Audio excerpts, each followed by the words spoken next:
Պատրաստ եք երեխա։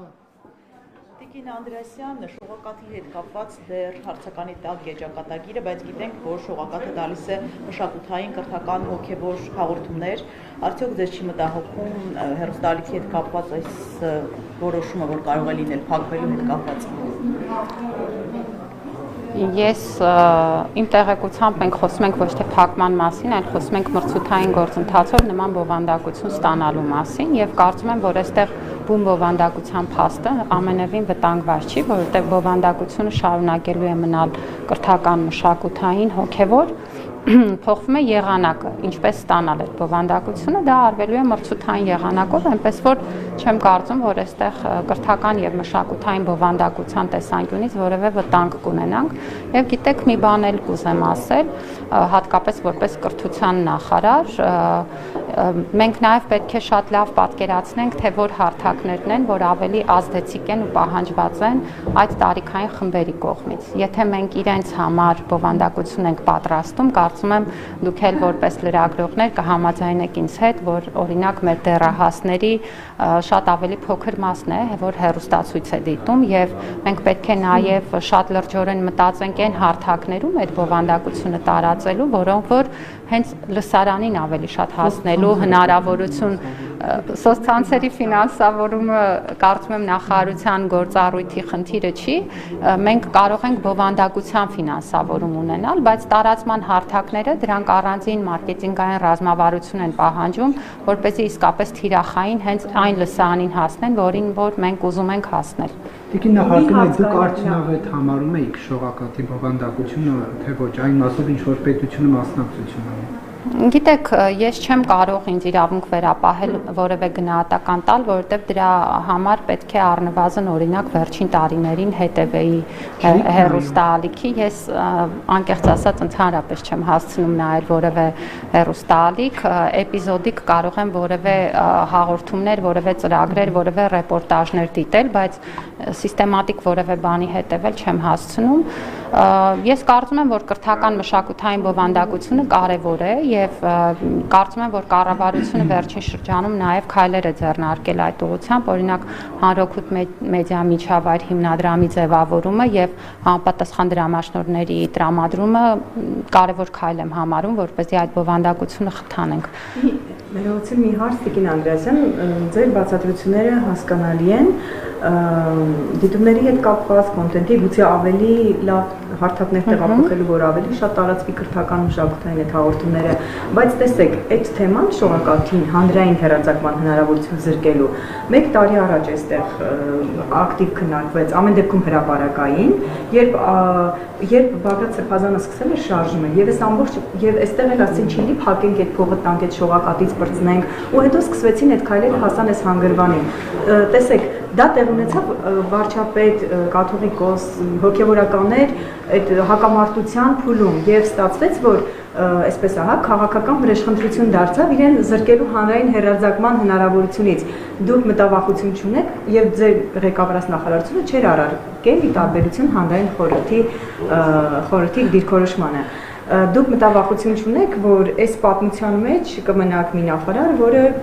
կողմ դարձավ իշխանության այդ քայլերին, որը ունի ոչ թե ձեր բացատրած բովանդակությունը, այլ առերևույթ տպավորություն է, որ քաղաքական բովանդակություն է, դիմադիրներն էլ ասում են վրեժխնդրություն է, որ դուք ուղղակի մաս դարձաք այդ գործընթացին։ Գիտեք, դուք որոշակի որակումներ եք տալիս, որը ձեր գնահատականն է իրավիճակի, ինչ որ տրամաբանությամբ, ինչ որ գործընթաց։ Դե գիտեք, առերևույթ բառը արդեն ցույց է տալիս, որ դա որակում է, որտեղ առերևույթը ինքը որակման նշում ունեցող բառ է իմաստային առումով։ Ես ասացի, իմ պատասխանը հստակ է, որ ես կարծում եմ, որ կրթական մշակութային բովանդակության հետ չեմ կարծում, որ որևէ բան տեղի կունենա, որովհետև ոչ թե չեղարկվում է բովանդակության կարևորությունը, այլ ընդհանրապես դրա ձեռքբերման եղանակն է, որ փոխվում է եւ կարծում եմ, որ մրցութային եղանակով եւ եթե իմ կարծիքը կուզեք, ես կարծում եմ, որ մրցութային եղանակը բոլոր այն դեպքերում, երբ որ դա կիրառելի է, միշտ տալիս է ընտրության հնարավորություն։ Իսկ դա միշտ լավ է, որտեղ գիտեք, երբ որ մի գործ անում ես մի տարի 2 տարի, 3 տարի, 4 տարի, 5 տարի, մեզնից բոլորը ունեն այդ ուրեմն մտայնությունը ընկնելու որոշակի իներցիայի մեջ եւ ես կարծում եմ, որ մրցութային գործընթացները թույլ են տալիս նաեւ նոր ու թարմ գաղափարներ բերել։ Եվ եթե մենք ունենանք ընտրության հնարավորություն ու ընտրենք լավագույնը, խոսում ենք լսարանի մասին, խոսում ենք արտադրանքի մասին։ Ի վերջո շահելու է առաջին հերթին լսարանը, որտեղ արտադրանքի բովանդակությունն էլ կարող է լինել նույն շողակաթինը, եթե ինքը մասնակցի մրցույթի, շատ ավելի որակյալ։ Դուք համարում եք, որ դա քաղաքական գործընթաց չէ, այդ շողակաթի օգտիներ են ակտիվ։ Ես համարում եմ, որ սա մի գործընթաց է, որտեղ մեր վերջնական նպատակը պետք է լինի լսարանին ավելի որակյալ արտադրանք տալը։ Եվ կարծում եմ, որ այդ նպատակին ուղղված գործողությունները համաչափ են, որտեղ մրցույթի միջոցով կարծում եմ, որ ավելի որակյալ արտադրանք ստանալու հնարավորություն կունենանք։ Տիկին նախարար, տարածաշրջանային լեզուների դասավանդումն է նաև քննարկման կենտրոնում հայտնվել։ Կարող եք ասել հիմա օրինակ ադրբեջաներեն, թուրքերեն, վրացերեն, պարսկերեն, քանի դպրոցներում է դասավանդվում։ Գիտեք, շատ հետաքրքիր է, որ մենք երբ որ այս ծրագրի մասին խոսում էինք օրինակ 3 տարի առաջ եւ խոսում էինք հենց ինքներս, որովհետեւ եթե կհիշեք, կառավարության ծրագրում առանձին թիրախ է դրված, որ տարածաշրջանային լեզուների ուսուցում խրախուսենք մեր դպրոցներում 21 թվականին։ Կառավարության ծրագիրը ընդունվեց, այդ կետը գրված էր, մենք դրանից հետո աշխատանք տարանք, մեծ հետազոտություն իրականացրեցինք դպրոցների շրջանում, 400 դպրոց ցանկություն էր հայտնել, որ որևէ տարածաշրջանային լեզու կուզենա ուսուցանել։ Ընդ որում նրանց մեծ մասը ընտրել էր թուրքերենը։ Այստեղ մենք ունեցանք կադրերի լուրջ խնդիր, որովհետև բնական է ցանկություն կարող են ունենալ, բայց մասնագետներ պիտի ունենան, որպեսզի ուսուցում իրականացնեն եւ դրա պատճառով շուրջ 3 տասնյակ դպրոցներ է, որ կարողացան տարբեր տարածաշրջանային լեզուների ուսուցանում իրականացնել։ Ավելի ակտիվ է իհարկե պարսկերենը, որտեղ կան ավելի մեծ հնարավորություններ, նաեւ դեսպանատան հետ համատեղ աշխատանք կա եւ դեսպանատունն էլ աջակցում է թվում պարսկերենի իմացությունը բարելավելու։ Վրացերենով ունենք 3 դպրոցներ, ադրբեջաներենով ունենք 3 դպրոցներ եւ ես միայն պետք է խրախուսեմ, որպեսզի մեր ավելի շատ դպրոցներ տարածաշրջանային լեզուներ ուսուցանեն, որովհետեւ մենք ապրում ենք այս տարածաշրջանում, լեզուների ուսուցանումը նաեւ միջոց է ճանաչել մեր տարածաշրջանը ու ես կարծում եմ, որ շատ կարեւոր է այդ գիտելիքը տարածել, որպեսզի մենք խոսելիս նաեւ հասկանանք ինչի մասին ենք խոսում։ Դեպքում ինչու է այդպես ըստ ցանկության այլ ոչ թե պարտադիր կրթական։ Որովհետև ելի եմ ասում, մենք այս պահին ունենք մասնագետների խնդիր։ Օրինակ, բոլորովին վերջերս Երևանում այցի էր եկել Վրաստանի կրթության, գիտության եւ երիտասարդության նախարարը։ Հարցերից մեկը, որ մենք քննարկել ենք, մեզ մոտ վրացերենի մասնագետների պատրաստման խնդիրն է, որպեսզի կարողանանք ոչ թե 3 դպրոցում ունենալ վրացերենի ուսուցանում, այլ ավելի շատ դպրոցներում։ Օրինակ պատկերացրեք Վրաստանի սահմանակից բնակավայրերի դպրոցներում, եթե գոնե տարրական վրացերենի գիտելիք ունենան, ինչքան ավելի հեշտ կհաղորդակցվեն ու ինչքան դա կկարողանա ավելի նպաստել թե տնտեսական կապերի, թե մշակութային կապերի զարգացմանը։ Ես կարծում եմ, որ նման ծրագրերը մենք պետք է աստիճանական խրախուսենք, ու եթե դուք նայեք, մենք ոչ միայն դպրոցներում ենք սա խրախուսում, այլև բուհական ծրագրերում։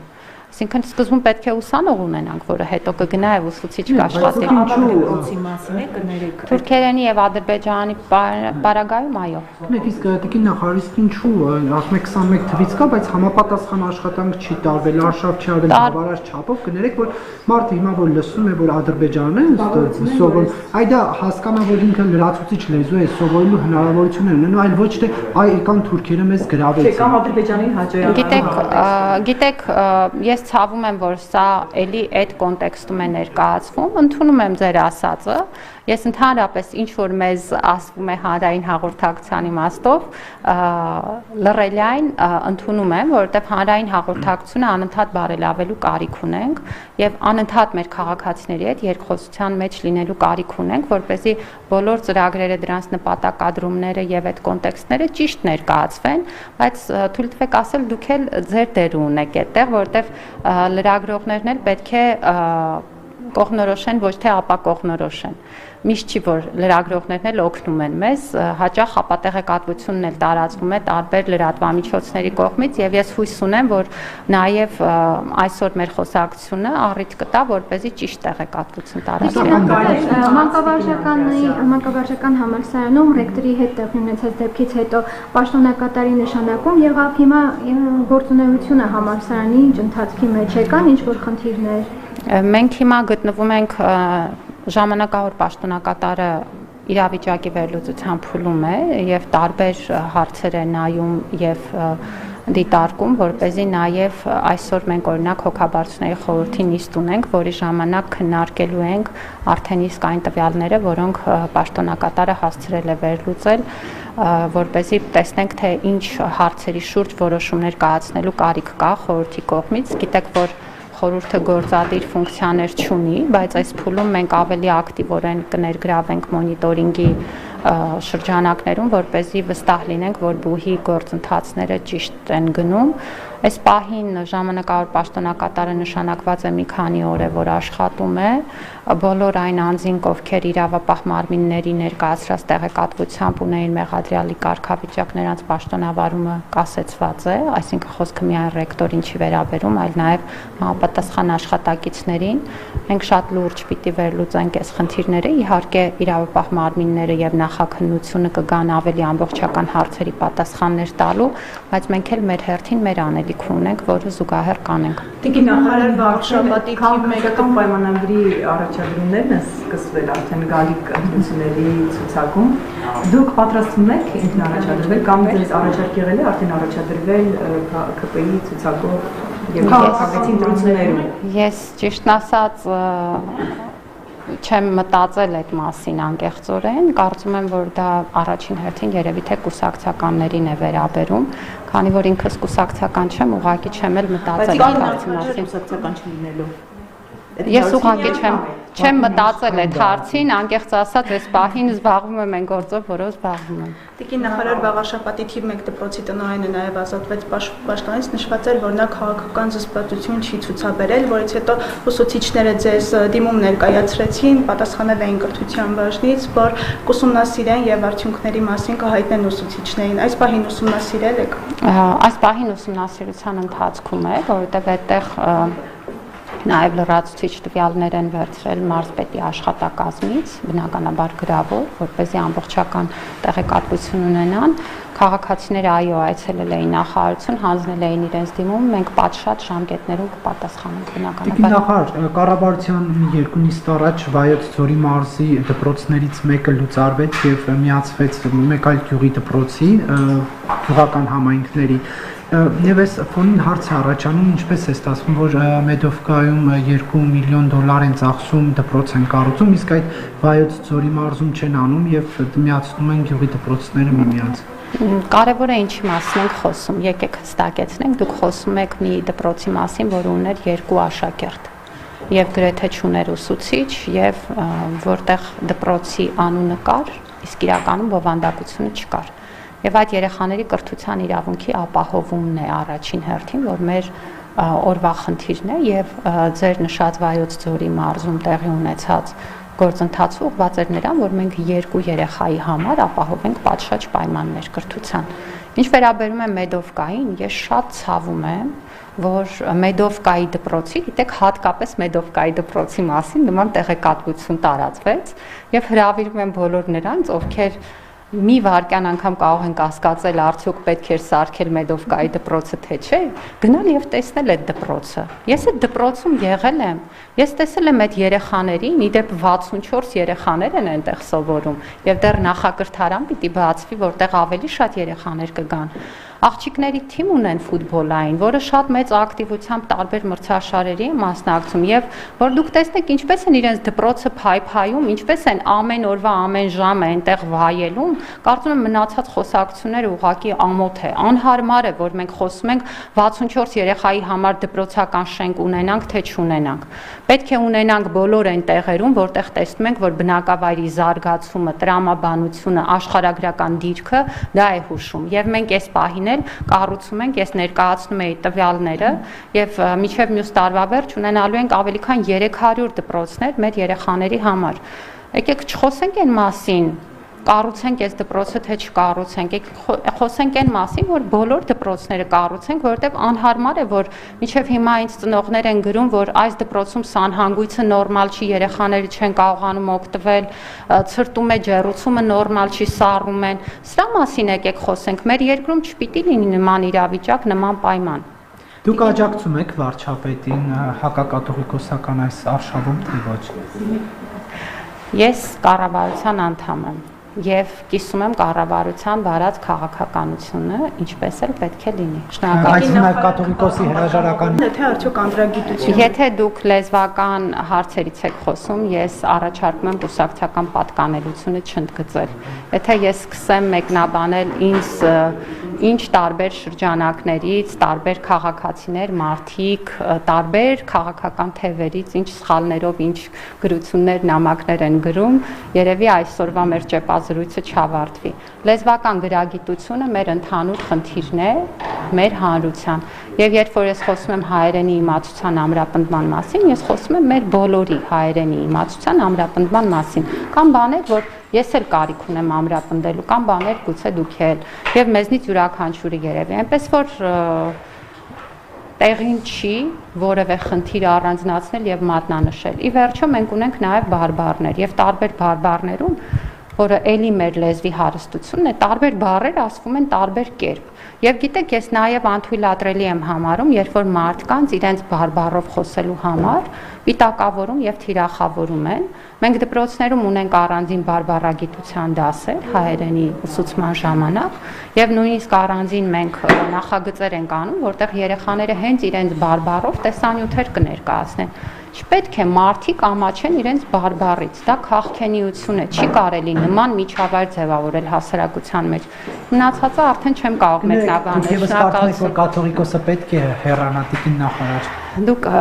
ինձ ոնց որ այս մասին արդեն հարցրել եք, իմ դիրքորոշումը չի փոխվել։ Ես գտնում եմ, որ մեր եկեղեցին ունի բազմաթիվ խնդիրներ, շատ կարևորում եմ, որ հոգևոր կյանքը լինի այնպիսին, ինչպիսին պիտի լինի, այսինքն դա առաջին հերթին լինի հոգևորի մասին։ Չեմ կարծում, որ այս պահին այն ինչ տեղի ունենում կապ ունի հոգևորի հետ, դա ինձ ինչպես եւ ցանկացած մեր երկրի քաղաքացու